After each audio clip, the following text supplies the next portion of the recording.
पहले लेक्चर में हमने स्ट्रेटजी की डेफिनेशन पढ़ी थी और एजुकेशनल स्ट्रेटजी को समझा था, और आज उसी सिलसिले का दूसरा लेक्चर है और इस लेक्चर में हम वही टॉपिक कैरी ऑन करेंगे, teaching strategies, techniques and skills. और इस टॉपिक में आज हम टीचिंग स्ट्रेटजीज़ यानी पढ़ाने के लिए, टीच करने के लिए, सिखाने के लिए आप जो तरीक़ाकार अख्तियार करते हैं, जो लाया अमल अपनाते हैं, उसकी टाइप्स पढ़ेंगे। ठीक है जी। तो टीचिंग स्ट्रेटजीज़ यानी पढ़ाने का तरीका, पढ़ाने का लाया अमल, इनकी दो मेन टाइप्स हैं यहाँ पर। ठीक है, एक है टीचर सेंटर्ड स्ट्रेटजीज़ और दूसरी है स्टूडेंट सेंटर्ड स्ट्रेटजीज़। यानी पढ़ाने के लिए जो आप तरीका अख्तियार करेंगे, जो लाया अमल अपनाएंगे, वो लाया अमल दो तरह के हैं।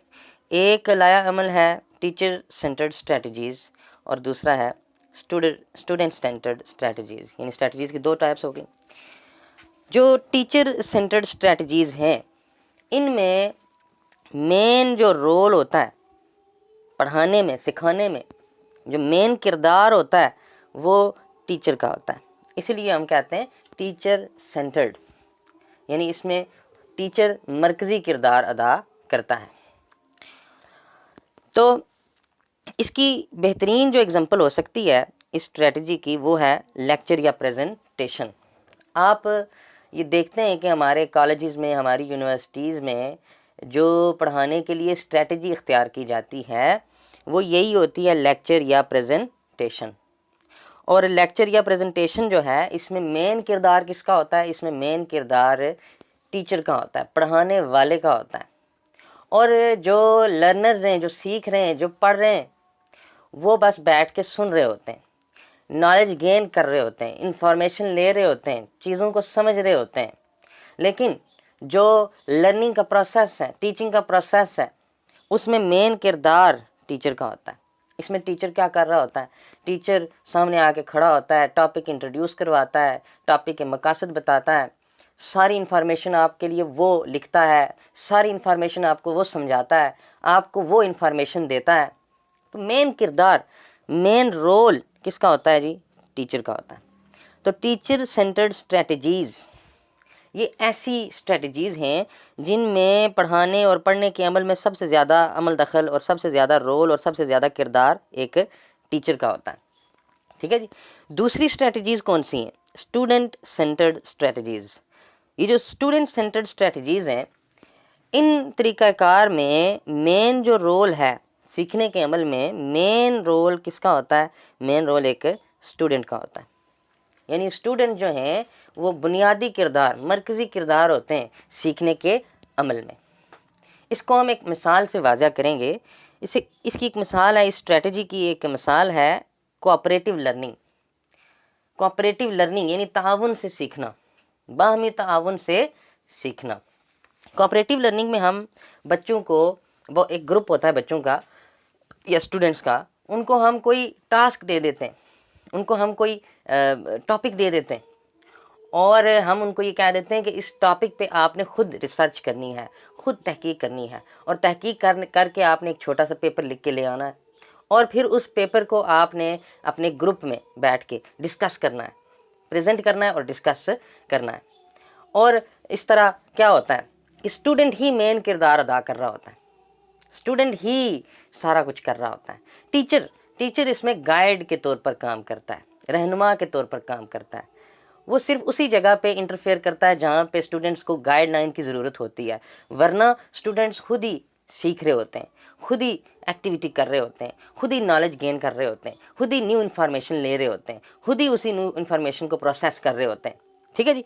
तो टीचर सेंटर्ड स्ट्रेटजीज़, जिनमें मेन किरदार सीखने और सिखाने के अमल में टीचर अदा कर रहा होता है, और स्टूडेंट सेंटर्ड स्ट्रेटजीज़, इसमें ज़्यादा किरदार स्टूडेंट को दिया जाता है, स्टूडेंट खुद आगे बढ़े, खुद सीखे। तो इंशाल्लाह ये हम डिटेल में पढ़ेंगे। आज का जो हमारा ये टॉपिक है, यानी ये जो वीडियो लेक्चर है, इसमें हम टीचर सेंटर्ड स्ट्रेटजीज़ को कैरी ऑन करेंगे। और हमारे मुल्क में, पाकिस्तान में, ये ज़्यादातर टीचर सेंटर्ड स्ट्रेटजीज़ ही यूज़ की जाती हैं। ठीक है जी। तो मैंने टीचिंग स्ट्रेटजीज़ की एक और तकसीम की है ताकि आप बात को मुकम्मल तौर पर समझ जाएं। पीछे मैंने आपको बताया कि टीचर सेंटर्ड स्ट्रेटजीज़ दो तरह की हैं, सॉरी टीचिंग स्ट्रेटजीज़ दो तरह की हैं, teacher centred and student centred. यहाँ मैंने टीचिंग स्ट्रेटजीज़ की यानी पढ़ाने के तरीक़ाकार की तीन मज़ीद इकसाम कर दी हैं एक नए तरीके से। अच्छा, एक होती है लार्ज ग्रुप स्ट्रेटजीज़। जब आपके पास स्टूडेंट्स का लार्ज ग्रुप हो, एक बड़ी तादाद हो, तब आप ऐसी स्ट्रेटजीज़ अख्तियार करते हैं कि पूरे ग्रुप को आप पढ़ा सकें, सिखा सकें। और इसकी बेहतरीन मिसाल वही प्रेजेंटेशन और लेक्चर है। ठीक है, यानी हम प्रेजेंटेशन और लेक्चर उस वक्त यूज़ करते हैं जब हमारे पास लार्ज नंबर ऑफ़ स्टूडेंट हो। तो हमारे लिए आसान यही होता है, हमारे लिए बेहतर यही होता है कि हम उस सारे ग्रुप को लेक्चर दें। इंडिविजुअली हम उनको पढ़ा नहीं सकते, फर्दन फर्दन हम उनको सिखा नहीं सकते, तो उस पूरे ग्रुप को इकट्ठा करके एक ही जगह पर हम उसको लेक्चर देते हैं और प्रेजेंटेशन देते हैं। तो एक होती हैं लार्ज ग्रुप स्ट्रेटजीज़, यानी ऐसी स्ट्रेटजीज़ होती हैं, ऐसे तरीक़ाकार होते हैं जो बड़े बड़े ग्रुप्स को पढ़ाने और सिखाने के लिए यूज़ की जाती हैं। ठीक है जी। दूसरी हैं स्मॉल ग्रुप स्ट्रेटजीज़। ठीक है जी। बाज़ औक़ात हमारे पास स्टूडेंट्स का छोटा ग्रुप मौजूद होता है, 5, 10, 12। ठीक है जी। तो उस वक्त हम स्मॉल ग्रुप स्ट्रेटजीज़ यूज़ कर सकते हैं, पढ़ाने के वो तरीके इस्तेमाल कर सकते हैं जो छोटे छोटे ग्रोहों के लिए यूज़ हो जाए। मेरी बात समझ, जैसे कि अगर डिस्कशन आप रख लें, मसलन अगर आपके पास एक छोटा सा ग्रुप है तो आप उस ग्रुप को एक टॉपिक दे रहे हैं और उस टॉपिक पे उनको रिसर्च करने के लिए कहें और डिस्कशन करने के लिए कहें, तो ये हो जाएगी स्मॉल ग्रुप स्ट्रेटजी। तो डिस्कशन क्या है? एक स्मॉल ग्रुप स्ट्रेटजी है। ठीक है जी। जो लार्ज ग्रुप स्ट्रेटजीज़ हैं उनमें बड़े ग्रुप्स इन्वॉल्व होते हैं, स्टूडेंट के बहुत बड़े बड़े ग्रुप होते हैं। ठीक है, तो वहाँ पे आप लार्ज ग्रुप स्ट्रेटजीज़ इस्तेमाल करेंगे पढ़ाने के तरीके। और जहाँ पर आपके पास स्टूडेंट्स के ग्रुप छोटा होगा वहाँ पर आप स्मॉल ग्रुप स्ट्रेटजीज़ इस्तेमाल करेंगे। ठीक है जी। मसलन डिस्कशन आप 50-60 बंदों को नहीं कह सकते कि आप बैठ के डिस्कशन करो, इस तरह तो हुल्लड़ ही मच जाएगा। ठीक है जी। तो आप छोटे से ग्रुप को कहेंगे, अगर आपके पास छोटा सा ग्रुप है स्टूडेंट का, तो आप उनको डिस्कशन के लिए कहेंगे, एक टॉपिक दे देंगे, खुद भी उसमें बैठेंगे, वो उस पर सर्च करेंगे, बातचीत करेंगे, सवाल जवाब करेंगे। तो ये हो गई स्मॉल ग्रुप स्ट्रेटजी। अच्छा, मैंने एक तीसरी किस्म लिखी है इंडिविजुअलाइज्ड स्ट्रेटजीज़। Individualised strategies. अच्छा, ये कौन सी स्ट्रेटजीज़ हैं? इनफरादी तरीक़ाकार, मैं इनको उर्दू में कहूँगा इनफरादी तरीक़ाकार। एक क्लास में सारे बच्चे एक जैसे नहीं होते। ठीक है, तो आप सारे बच्चों के लिए एक ही तरीका अख्तियार नहीं कर सकते। उनको सिखाने के लिए अगर आप एक ही तरीका अख्तियार किए रखेंगे तो जो ज़हीन होंगे वो तो हो सकता है सीख लें, लेकिन जो होंगे थोड़े से सुस्त बच्चे होंगे या थोड़े से ऐसे बच्चे होंगे जो पीछे हैं, अभी उनका मेंटल लेवल जो है, इंटेलेक्चुअल लेवल जो है अभी थोड़ा सा, तो वो हो सकता है उस तरीके से सीख ना पाएँ। तब आपको इनफरादी तरीक़ाकार अपनाना होगा, इंडिविजुअलाइज्ड स्ट्रेटजीज़ अपनानी होंगी। यानी आपको कोई ऐसा तरीका अपनाना होगा कि आप फर्दन स्टूडेंट्स को इंस्ट्रक्शन दे सकें, स्टूडेंट्स को पढ़ा सकें, स्टूडेंट्स को सिखा सकें अलग अलग करके। यानी आपको क्लास में लगता है कि फ़लाँ बच्चा मैथमेटिक्स में कमज़ोर है, तो आप उस बच्चे के लिए जो है वो अलग से एक तरीका अख्तियार करेंगे, उसको अलग करके आप उसको पढ़ाएँगे। ये इंशाल्लाह नेक्स्ट हम इसको कवर करेंगे, आज का हमारा टॉपिक इस पे नहीं है। तो ये मैंने यहाँ 3 मेन टास्क बताए। ठीक है, तो 3 तरह की टीचिंग स्ट्रेटजीज़ हैं। एक टीचिंग स्ट्रेटजीज़ वो हो गई जो बड़े ग्रुप्स के लिए, स्टूडेंट के बड़े ग्रुप्स के लिए इस्तेमाल की जाती हैं। एक वो टीचिंग स्ट्रेटजीज़ हो गई जो स्टूडेंट्स के छोटे ग्रुप्स के लिए इस्तेमाल की जाती हैं। और तीसरी कोई फर्दन एक एक दो दो स्टूडेंट्स के लिए अलग अलग करके हम कुछ तरीक़ाकार इस्तेमाल करते हैं। नेक्स्ट हमारा जो असल टॉपिक है वो आज टीचर सेंटर्ड स्ट्रेटजीज़ हैं। टीचर सेंटर्ड स्ट्रेटजीज़ यानी जिन ऐसे तरीक़ाकार, पढ़ाने के ऐसे तरीक़ाकार जिनमें मेन किरदार टीचर का होता है। ठीक है जी। तो इसकी हमारे पाकिस्तान में एक ही टीचर सेंटर्ड स्ट्रेटजी इस्तेमाल होती है और बहुत पॉपुलर है, हर बंदे को पसंद है। लेक्चर या प्रेजेंटेशन, हर बंदा लेक्चरार बनना चाहता है। हमारी तो पोस्ट भी पूरी है लेक्चरार। ठीक है जी। तो हमारे मुल्क में ये बहुत ही ज़्यादा कॉमन तरीका है, लेक्चरिंग मेथड या प्रेजेंटेशन मेथड। ये बहुत ही कॉमन स्ट्रेटजी है, ये बहुत ही कॉमन तरीका है, हम इसको पसंद भी करते हैं और इसी पे हम काम भी करते हैं। तो हमारे कोर्स में यही होगी, एक ही टीचर सेंटर स्ट्रेटजी को हम पढ़ेंगे और वो है प्रेजेंटेशन या लेक्चर्स। अच्छा, प्रेजेंटेशन या लेक्चर क्या है? ये एक रवायती तरीका है, फॉर्मल डिस्कोर्स है। रवायती तरीका है, ठीक है जी, यानी शुरू से चला आ रहा है। और इसमें एक होता है एक्सपीरियंस्ड पर्सन, एक तजर्बाकार शख्स होता है जिसे हम टीचर कहते हैं, और दूसरा एक ग्रुप होता है आपके पास इनएक्सपीरियंस्ड पर्सनस का, ना तजर्बाकार लोगों का ग्रुप होता है, ठीक है जी, यानी स्टूडेंट्स का। तो दो चीज़ें हो गई इसमें लेक्चरिंग में, एक है आपके पास एक्सपीरियंस्ड पर्सन जिसे टीचर कहते हैं, और दूसरा आपके पास एक पूरा ग्रुप है स्टूडेंट्स का। अच्छा, अब क्या करेंगे आप, अब आप उनको इंफॉर्मेशन देंगे, पढ़ाएंगे, टीचर, सारा काम टीचर करेगा, ठीक है जी।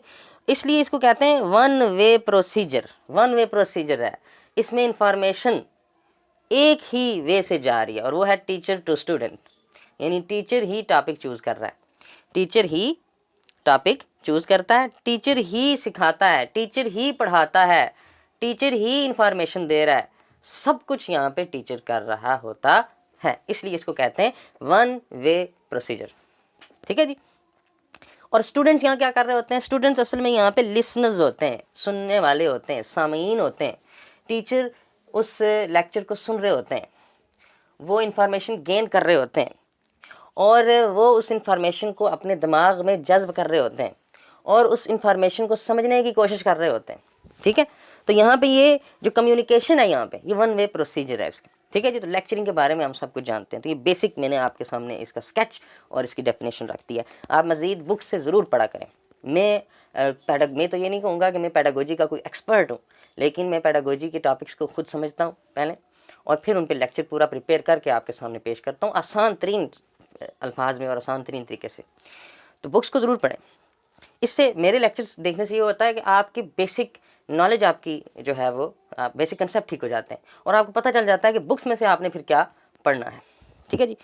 अब करेक्टरिस्टिक्स ऑफ एक्सपीरियंस्ड पर्सन, यानी जो टीचर लेक्चर दे रहा है उसकी खूबियाँ क्या होनी चाहिए, ठीक है जी।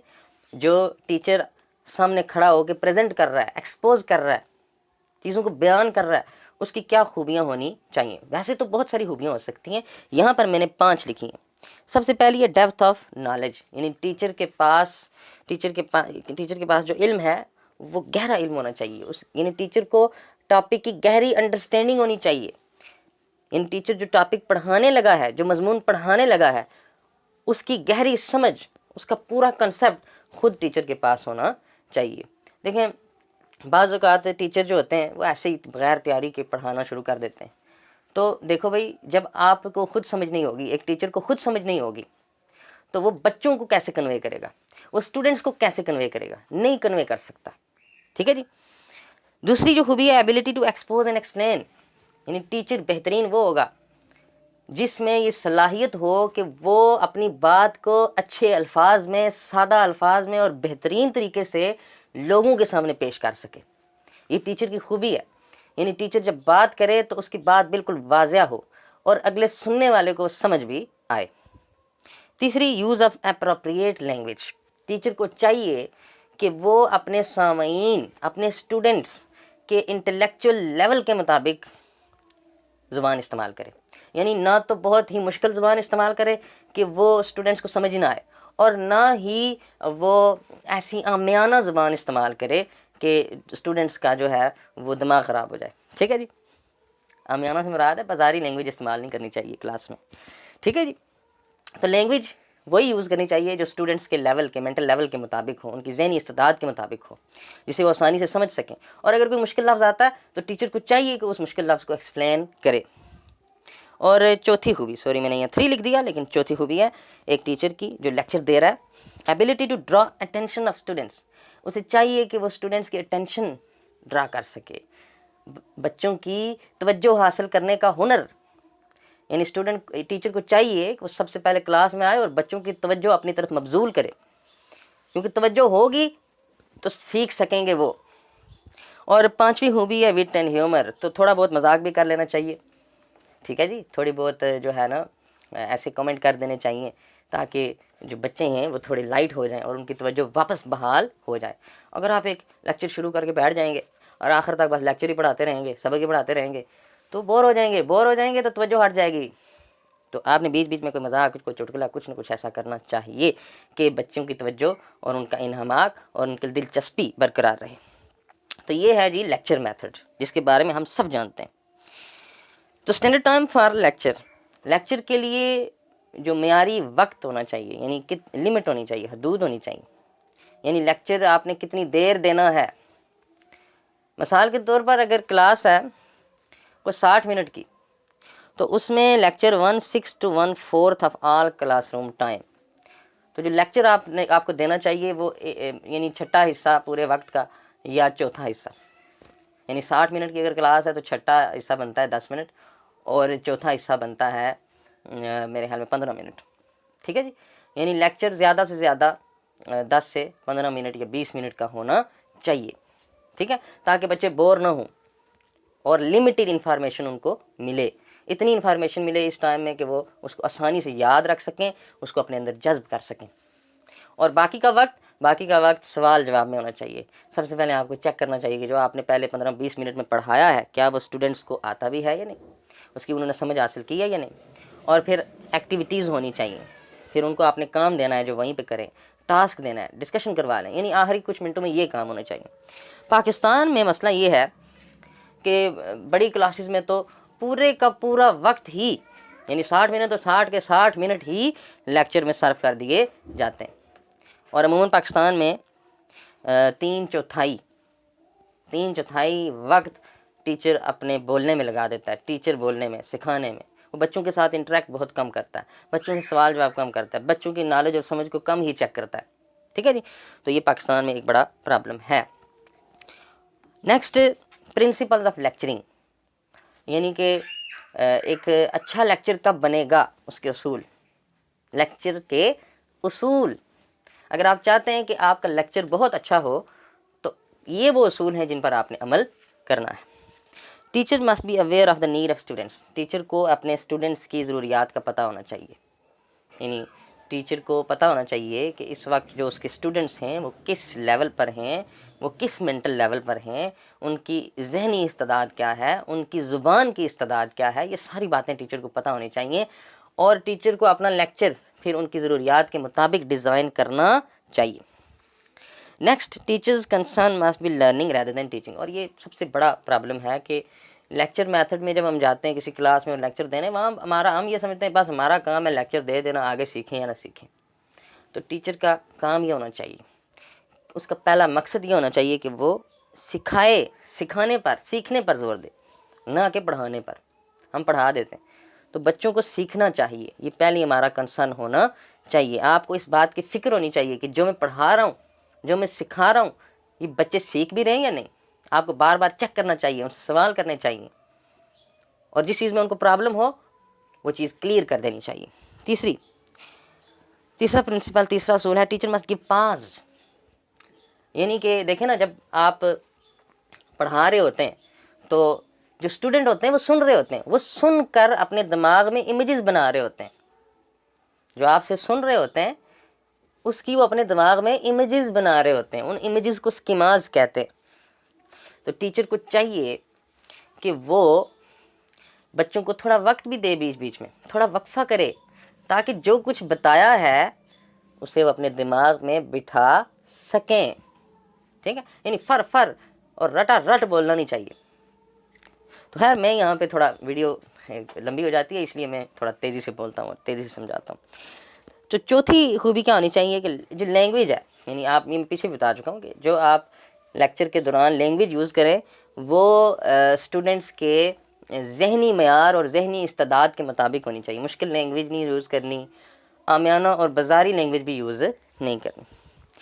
टीचर मस्ट, यहाँ मस्ट आता है, मैंने स्पेलिंग गलत कर दी। The teacher must present summary, और जब टीचर पढ़ा चुके तो आखिर में पूरे लेक्चर की समरी उसे बतानी चाहिए। ठीक है जी, खुलासा बयान कर देना चाहिए। खुलासा बयान करने से स्टूडेंट्स के दिमाग में एक पूरे लेक्चर की स्कीम बन जाती है, उन्हें पता चल जाता है कि इस तरतीब से हमने ये चीज़ें पढ़ी हैं। Teacher must be a little bit humorous, teacher को चाहिए कि वो, मैं पीछे बता चुका हूँ कि टीचर को थोड़ा बहुत हंसी मजाक भी कर लेना चाहिए क्लास के माहौल को लाइट करने के लिए, बोरियत को ख़त्म करने के लिए, ताकि स्टूडेंट्स का ध्यान और उनकी दिलचस्पी क्लास में बनी रहे। और the teacher must be aware of his own abilities and capacities of his students. है, ये लिखने में गलती हो जाती है भाई मुझसे। जो टीचर है उसे अपनी काबिलियतों का और बच्चों की सलाहियतों का ज़रूर पता होना चाहिए, ताकि आप भी अपनी लिमिट के अंदर रहें और बच्चे भी अपनी कैपेसिटी के मुताबिक सीख सकें। यानी आपने बच्चों की कैपेसिटी को मद्देनज़र रखते हुए उन्हें पढ़ाना है और सिखाना है। जो चीज़ उनकी कैपेसिटी से बाहर है उसकी तरफ आप उनको लेके नहीं जाएंगे, क्योंकि जब आप उनको उस चीज़ की तरफ लेके जाएंगे जो उनकी हदूद से ही बाहर है, समझ से ही बाहर है, तो वो बोर ही होंगे और मुतनफ़र होंगे। तो ये वो उसूल मैंने आपको बताए जो एक अच्छे लेक्चर के लिए आप लाजमी हैं, जिन पर अमल करना ज़रूरी है। Next, outcomes of learning lecturing.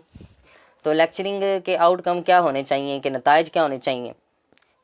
To help student acquire assimilate retain new information, ताकि यानी लेक्चरिंग आपका पहला मकसद ये होना चाहिए कि आप जो उसे इन्फॉर्मेशन दे रहे हैं उसे वो हासिल कर रहा है, एक्वायर कर रहा है और उसे अपने अंदर जज्ब कर रहा है, उसको समझने की कोशिश कर रहा है और उसे याद भी रखने की कोशिश कर रहा है। यही होते हैं आउटकम्स। और एक्सपेंड स्टूडेंट कंसेप्चुअल लर्निंग। और आपको चाहिए कि लेक्चरिंग का दूसरा नतीजा ये निकले कि बच्चों की जो समझ है, उनकी जो कंसेप्ट्स हैं वो क्लियर हो जाए।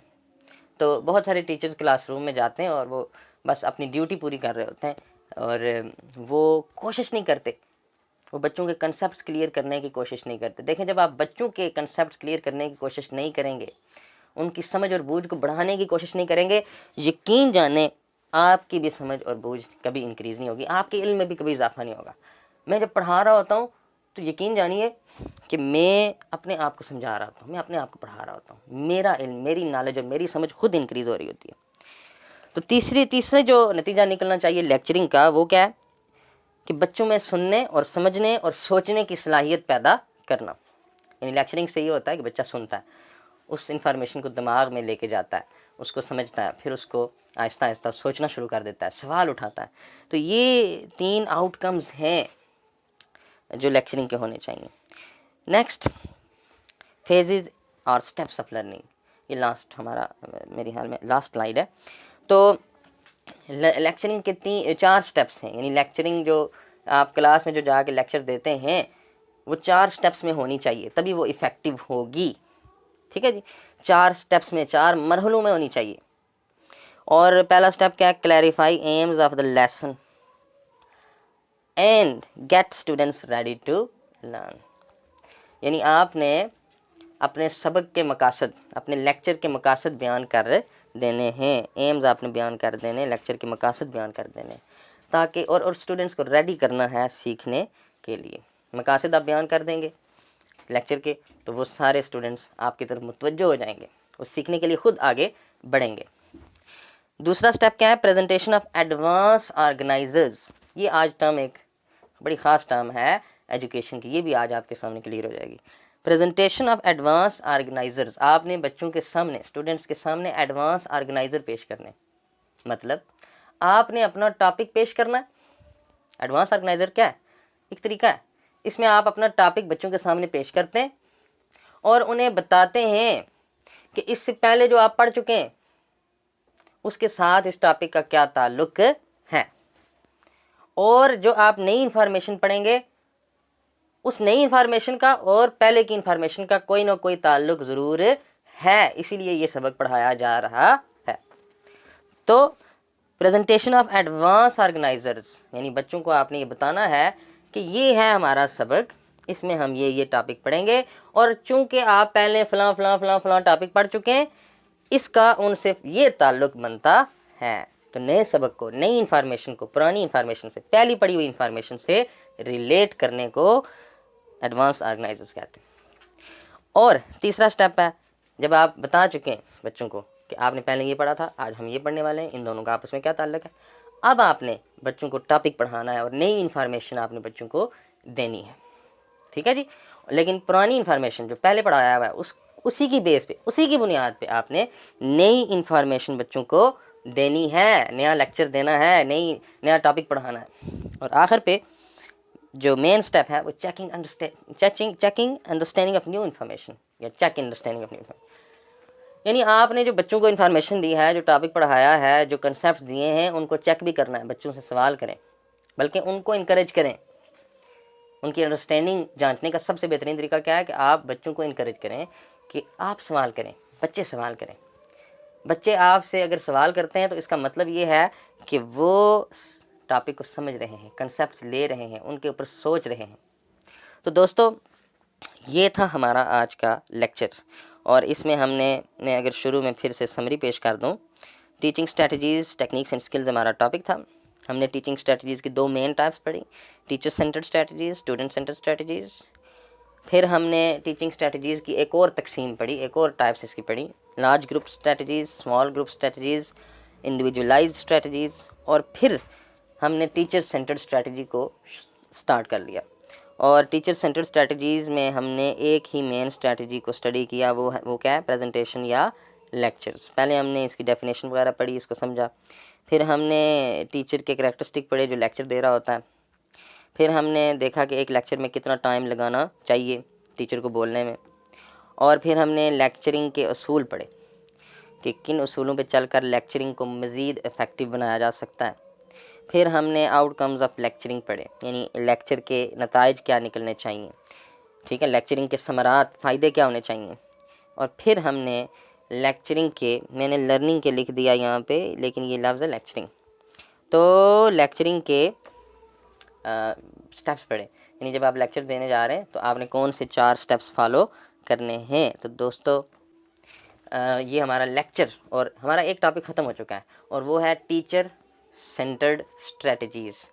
और पाकिस्तान में एक ही सबसे common teacher centred strategy use की जाती है, वो है लेक्चर या प्रेजेंटेशन। इसके और भी नाम है, एक्सपोजिटरी टीचिंग भी कहते हैं इसे। तो ये आज हमारा कंप्लीट हो चुका है। इंशाल्लाह कल हम या आज ही मैं एक टॉपिक बना लूँगा।